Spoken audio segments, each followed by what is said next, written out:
challenges have you observed with leadership in deaf-led spaces, and what have you learned about navigating them?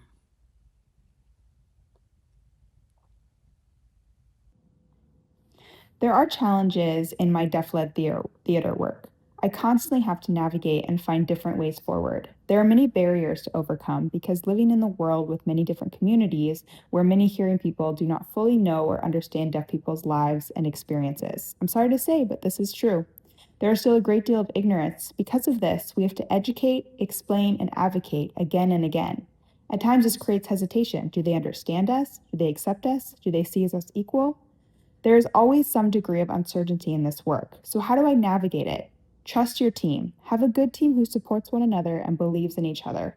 We will make mistakes, but that's part of the process, part of the work. We just have to trust the process and make it through. So, what does deaf led mean? Well, that encompasses a lot. It can also be perceived as a challenge.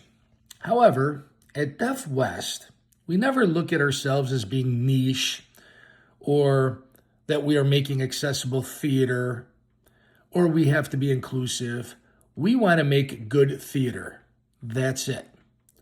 We believe by bringing our language, our culture, our worldview, our framework, that in and of itself will lead to making good theater, and we will continue with those principles until we no longer can, at which we would shut down the theater company. So, truth is so important to our practice of art, and we strongly believe in whatever we do as an organization, no matter how small, things will be impactful and have that ripple effect. And I believe that what we do will have even greater impacts 5 to 10 years later. Should it be actors working with our theater and causing an impact and having a place where we can challenge ourselves and learn how to cross barriers, those barriers of language and culture, that impact is important and doesn't happen in real life. Deaf-led theater comes with challenges.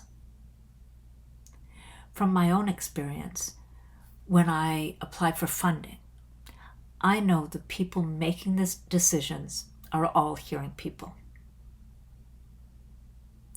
When I attend meetings or seminars, I'm usually the only deaf people there, or at best there are 2 of us.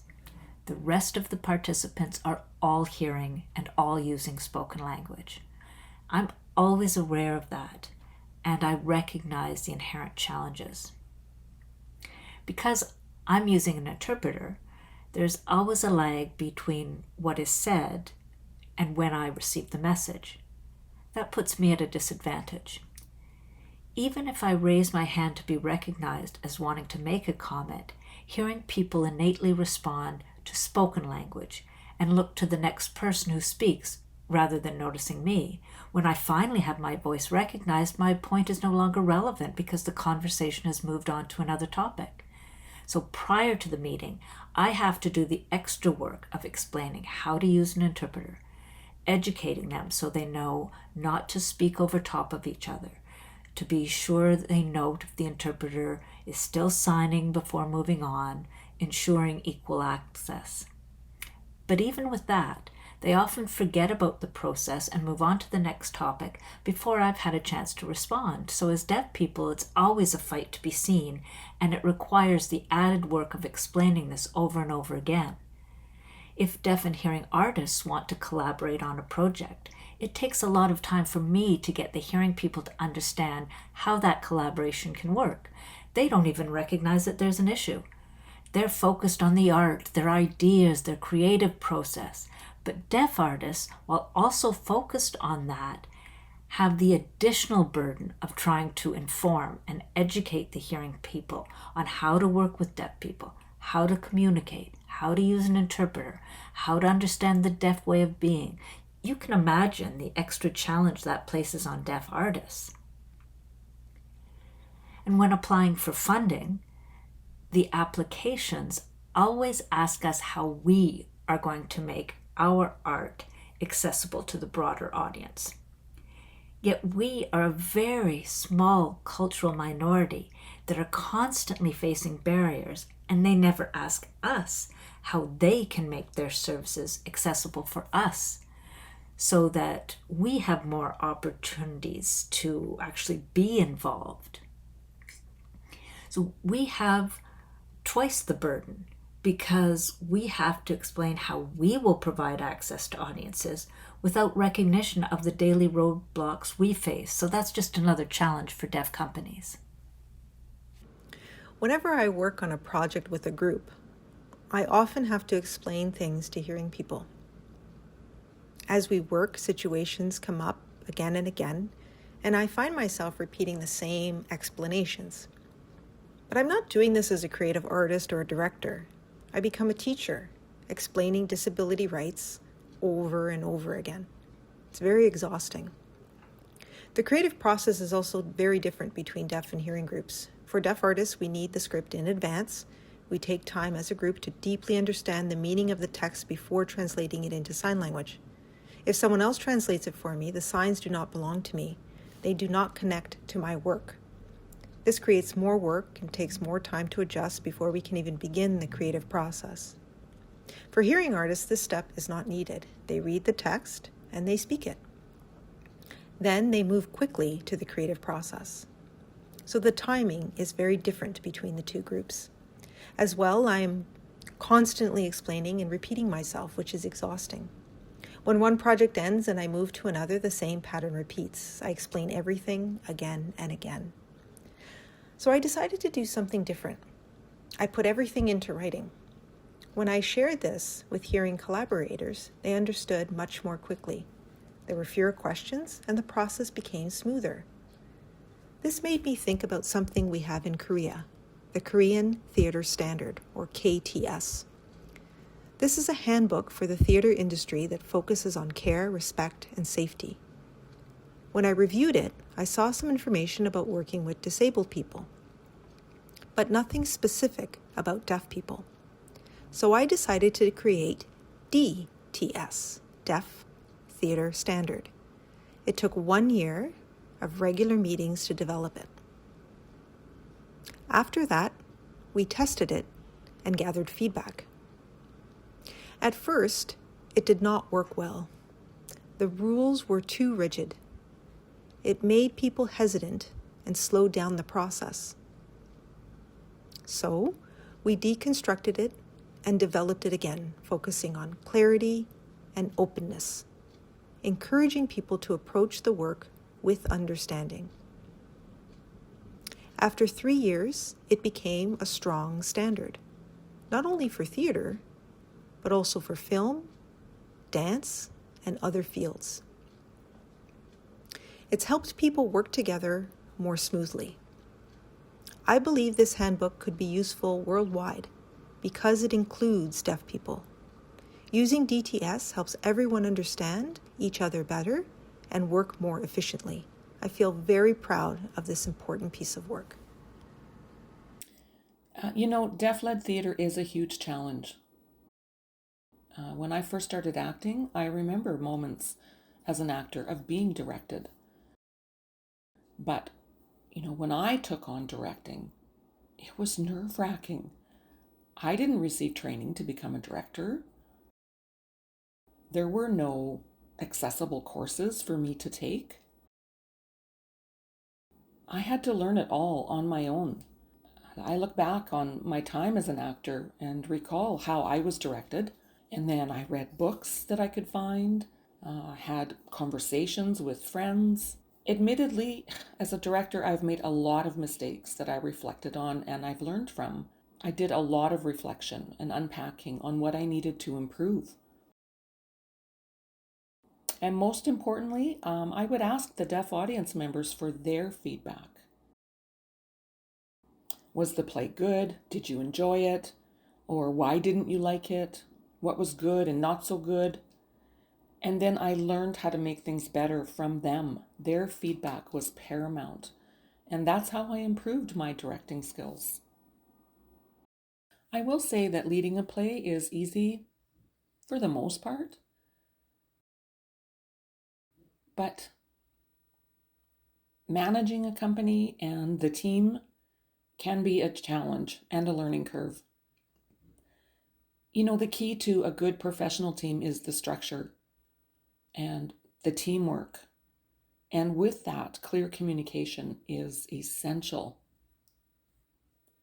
My team must understand what my vision is, what my plan, my strategy is over the next 5 years, so that we're all on the same page. We all have that same understanding. That communication piece is vital. Deaf-led theater is incredibly hard work. After all, the world is hearing by default, meaning that the processes and the funding and all of it is designed for hearing people. And for those of us within a deaf-led group, we have to navigate these challenges, try to gain recognition, seek out networks and collaborations. It's not the same as hearing people. We have to work so much harder. I recently met someone who said to me that deaf-led theater is essentially double the work.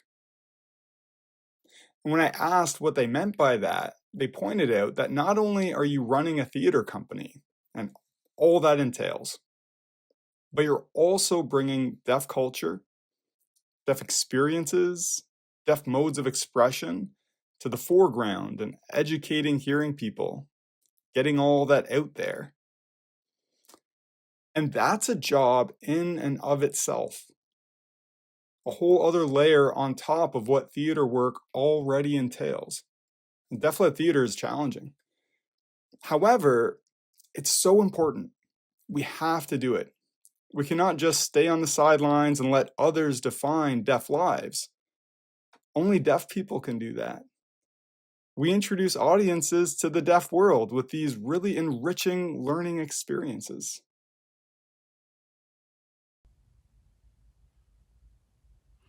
As a hearing leader who supports deaf leadership, how do you build your practices, structures, or boundaries to support that work?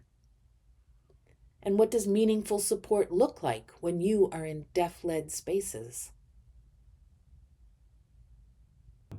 As a working artist, my practices, structures, and boundaries. So, in practice, it's offering myself as support, as an ally. It's also for me creating a platform where deaf persons can take place, can lead themselves, and I think it's also about stepping away as a hearing person to allow that to happen. When it comes to structures and boundaries, I place as many structures as I can, either as an artist or at the moment as principal, so that my institution is available for deaf persons should they want to come and study there or train there. And if we can't provide it, then to make sure we can support those artists to go somewhere else.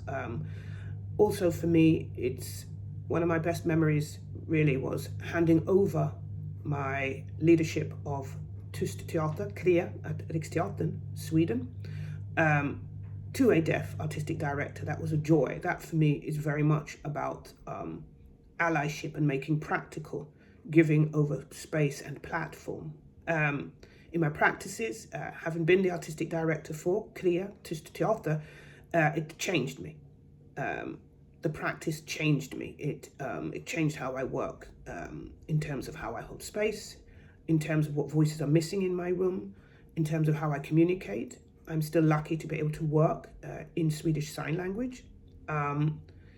It's a very important part for me, and a good deaf-led space for me provides clarity of communication, time to really understand different cultures, to look at the world both visually but also sensory, to have surround interpretation, and that means as many interpreters, sign language interpreters in the room available to communicate, to be reminded as well in a good deaf-led space that communication is going both ways.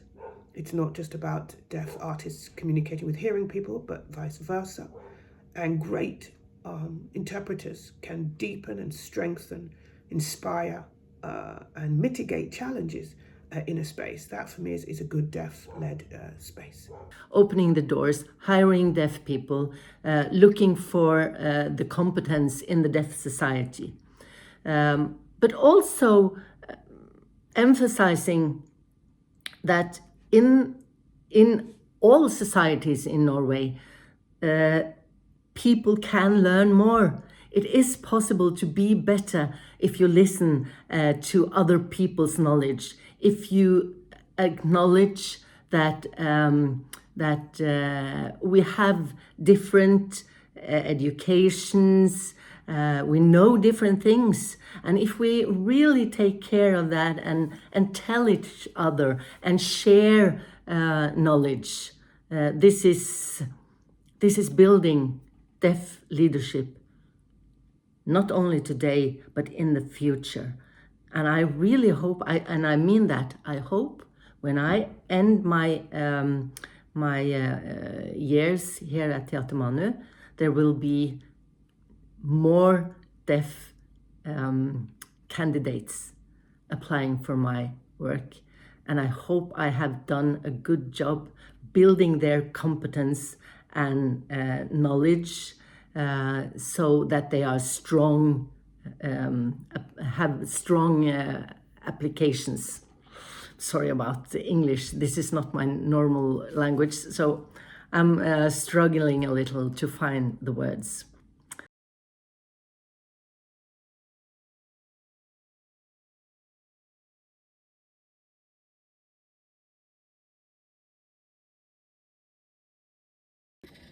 I have a lot of advice for 1S1 theater. One key principle that comes to mind is to build a strong team.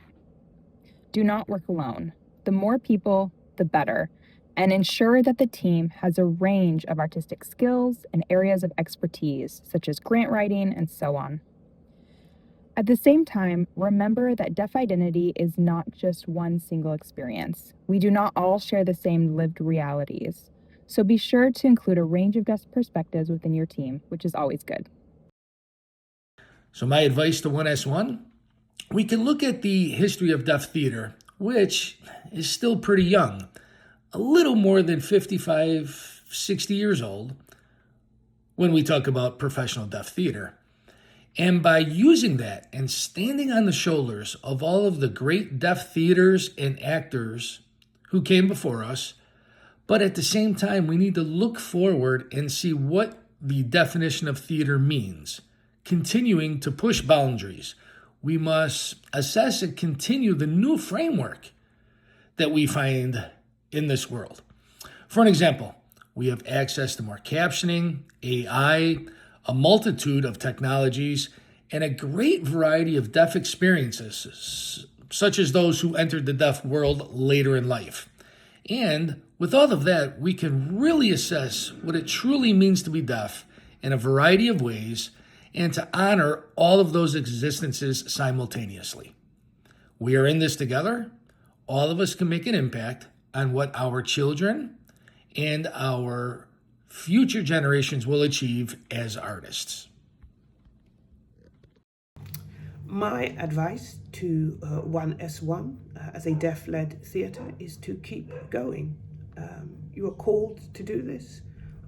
You represent not only your own community, but you increase, diversify, inspire, and make so rich the theatre stories that we tell.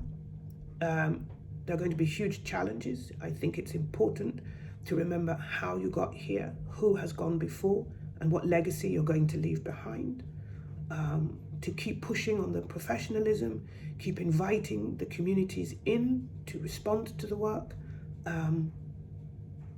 enjoy and delight in the change and inspiration that you will give. It's probably the greatest gift of all. Don't take no for an answer. Hearing people are often afraid. I know my deaf community are often afraid, but in terms of future partnerships, future possibilities, as an ally, really stepping into the space and say, I can if possible, make this happen so that we have as equal a share of the artistic practice, spaces, public as possible. Keep going. Keep going, and remember, you're part of the great journey. Imagine a blank canvas, devoid of color. What colors would you, as an artist, bring to that blank slate? Deaf and hearing artists may be working from the same or from different palettes. But if the hearing artist chooses all of the colors, paints the piece of art in a way that represents their way of thinking, a hearing way of being, that painting may not resonate with the deaf artists. Yes, the deaf artist may appreciate the colors and the tones, but if they can't connect with the work, if they don't see their culture or language represented, then there's a disconnect.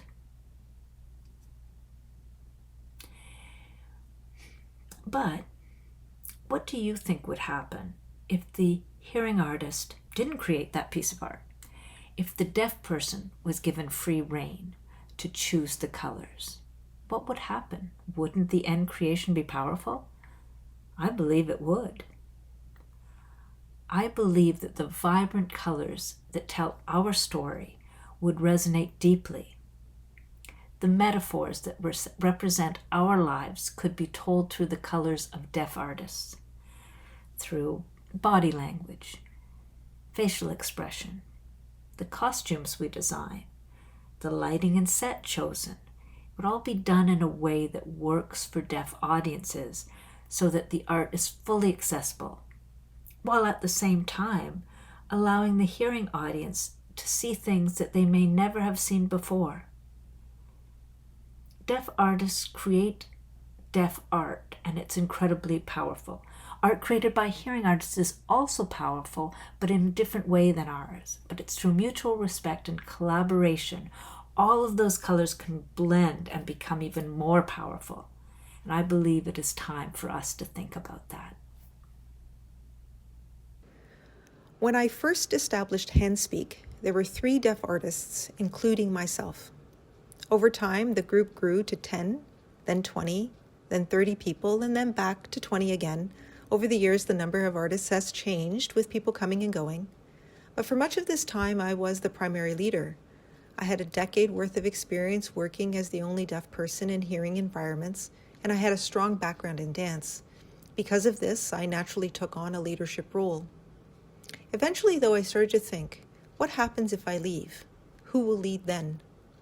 I realized I needed to build a structure so that the company could continue no matter who is in charge. This became very important to me.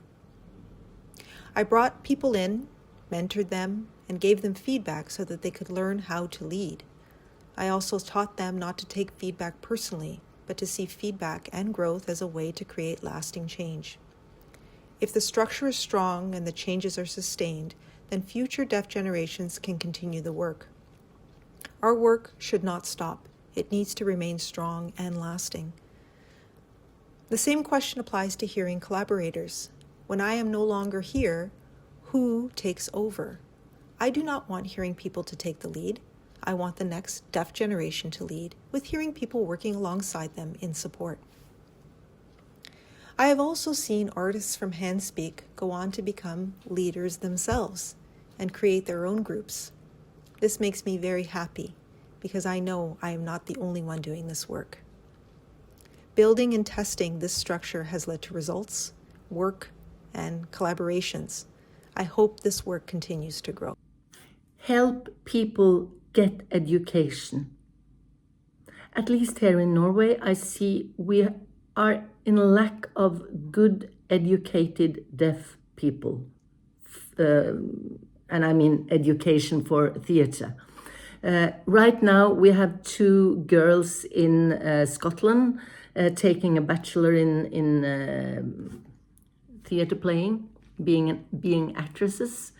And I'm so proud of them going there. And it has been a goal for me when we work with Manu Young, that these young people understand that you don't get to be a good actor if you don't educate yourself. And you have to take the chance, even though you know that when you come home, there is only Teater Manu giving you work. Well, maybe not. I should open the doors for the Hearing Society as well, and I really try to do that. But I mean, a theater education, theater school, learn you so much. You can do so much, not only playing and doing actor work. So it's a creative space, opening your head. And of course, in Norway also, we need more fringe groups.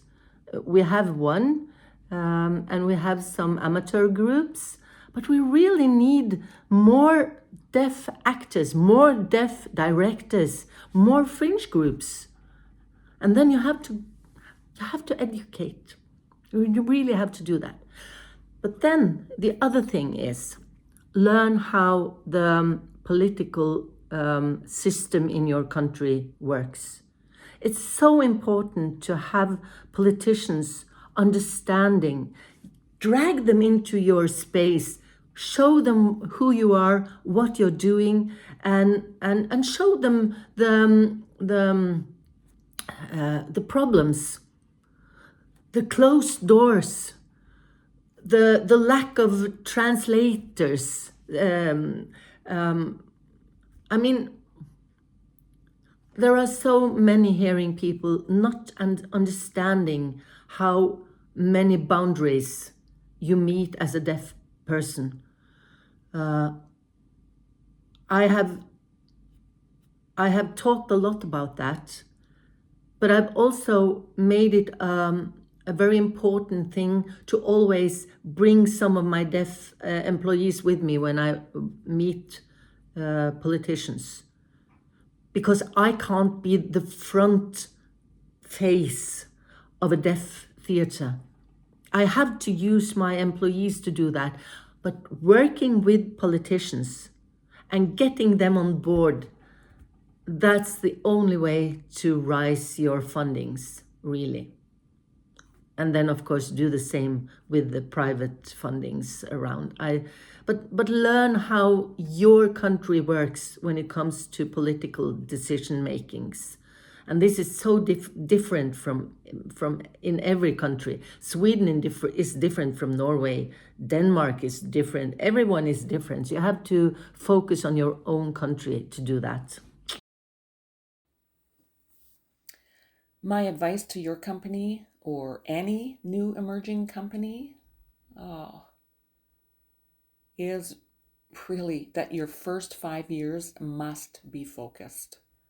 You must be laser focused. You want to get your name out there, develop networks, meet people, meet other directors, glean ideas and strategies. You must be 100% committed to your vision. And as your company grows and you settle into your vision, things will calm down. But that first 5 years is so important. You'll also need to consider what your theater style is. Is it mime, comedy? Is it new stories, new playwrights? So think about theater style and the array of genres that are out there. And think about who your audience is. Is it children and families? Is it adults or young people? Who is it that you want to target as your audience? Be careful, though, not to take on too much all at once. It's best to start small, experiment a little, test things out. Maybe you start with families and children, and then after a little bit you realize, oh, you're not interested in that. And that's just fine. It's fine to change your focus. Maybe it's a younger audience that you're wanting. You're allowed to experiment and play along the way. and you will find your style, what resonates with you, and where you want to focus your work. You know, all theaters have their own story. So, for example, at Definitely Theater, we formed a youth group in 2011.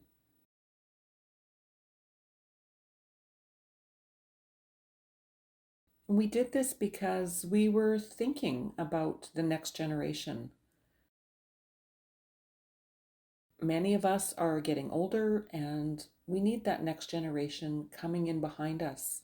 It's important to think about what that future holds and be able to plan for that.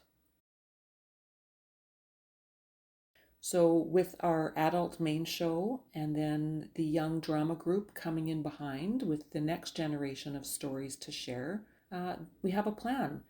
And that plan allows us to apply for funding and demonstrate how we are bringing in the younger generation, providing them with training, and that they will then become the next group of professional actors. Funders respond positively to this and then provide funding. If our company's sole focus was just on actors and nothing else, I think funders would question where's the training component or what are the opportunities. So you really have to think the direction that you're heading in, and having that strategic plan is so important.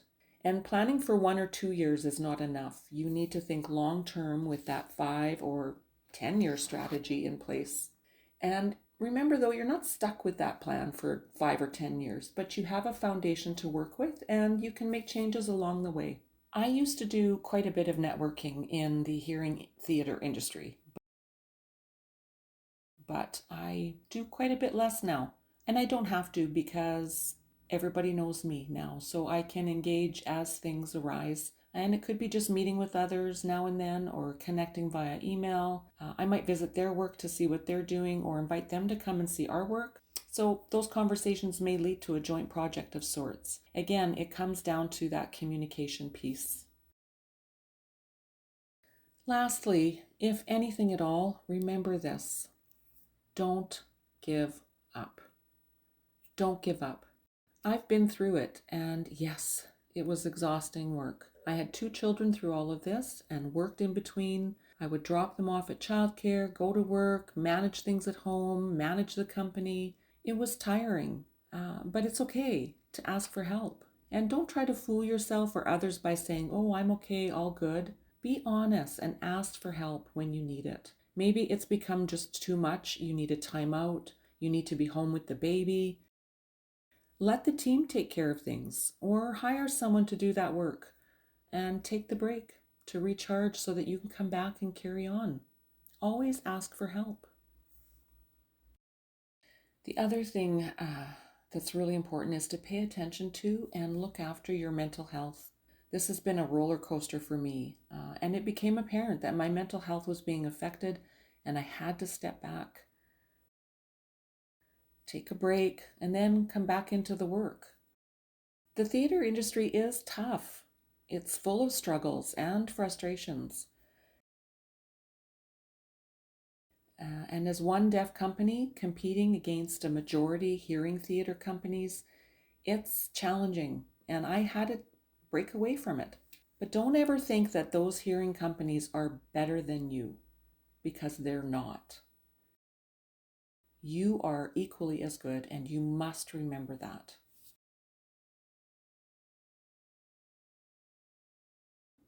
So again, don't give up. And remember the importance of building a good team. Find those people that are like-minded and who share the same vision and invite them to join your team. If there are some along the way who are not the right fit or don't jive well with you, then let them go. Over the years, I've met people where their connection is just not there, and it's okay to shake hands and part ways. You don't have to grin and bear it and take them on. It's okay to move on. If they're not the right fit, they're just not the right fit. So it's okay. And finally, remember that you don't need to do it all on your own. Share the load with your team. take their ideas on board, and make them feel that sense of ownership and partnership in the company. I don't want to be that sole owner director that's running things. I want to be open to collective and collaborative work by asking the team what they think. It's that type of collaboration that makes for a supportive and healthy team.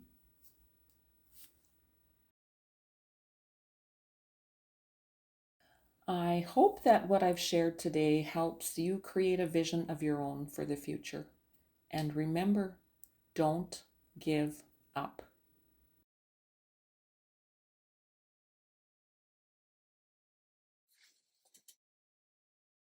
So, my advice to 1S1 would be to hold on to your vision, stay the course, keep working towards what you've set out to do, believe in your art. Because when you keep hitting roadblocks along the way, you might get discouraged and then resign yourself to following the ways of the hearing world, to collaborating on their projects, to working on their productions because they have the funds. I understand very well how challenging this is, and it's so tempting to take the easy road. But stay the course, stand strong, think about what you have, focus on what you've set out to do, build on that, partner with those who understand your focus, understand the path you've carved out, understand the importance of collaborating and supporting your work. Never mind the ones who don't. Stay focused and stay the course. And with time, you will eventually get there. Success will come.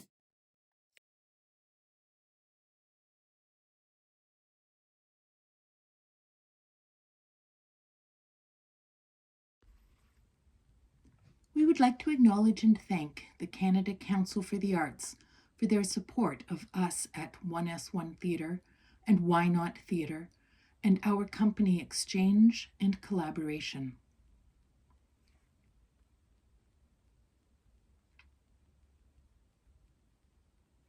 The Canada Council for the Arts Sector Support, Innovation and Development Grant has enabled the creation of this 3-part Salon series.